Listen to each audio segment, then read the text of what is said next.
गंगा के किनारे रामू नाम का एक गरीब किसान रहता था। उसकी छोटी सी झोपड़ी और 2 बीघा खेत ही उसकी पूरी दुनिया थी। रामू दिन रात मेहनत करता, लेकिन सूखा और बाढ़ जैसी प्राकृतिक आपदाएं उसकी मेहनत पर पानी फेर देती।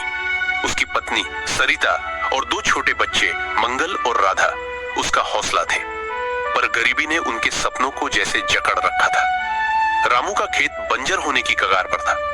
इस साल बारिश नहीं हुई और खेत की मिट्टी सूखकर पत्थर सी हो गई। गांव का जमींदार रघु सेठ किसानों को ऊंचे ब्याज पर कर्ज देता था। रामू ने पिछले साल उससे कर्ज लिया था, लेकिन फसल न होने से वह कर्ज चुका नहीं पाया। अब सेठ रोज उसकी झोपड़ी के सामने आकर धमकियां देता। रामू, अगर इस बार कर्ज नहीं चुकाया तो तेरा खेत मेरा हो जाएगा।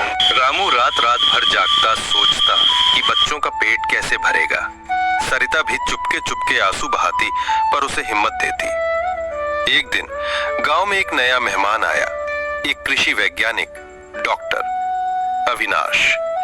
वो गांव में मिट्टी और पानी की जांच करने आया था। उसने गांव वालों को इकट्ठा किया और बताया कि कम पानी में भी अच्छी फसल उगाई जा सकती है। उसने ड्रिप सिंचाई और जैविक खेती की तकनीक सिखाने का वादा किया। रामू ने हिम्मत जुटाई और डॉक्टर अविनाश से मिला। उसने अपनी व्यथा सुनाई।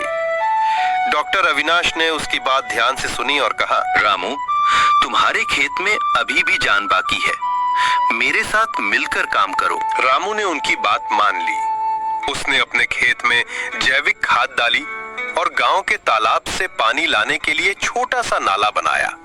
डॉक्टर अविनाश ने उसे बाजरा और मूंग की नई किस्म के बीज दिए, जो कम पानी में भी अच्छी पैदावार देते थे। कई हफ्तों की मेहनत के बाद रामू के खेत में हल्की हल्की हरियाली दिखने लगी। मंगल और राधा भी अपने बाबा की मदद करने लगे। सरिता ने गांव की दूसरी महिलाओं को इकट्ठा कर गोबर से खाद बनाना शुरू किया।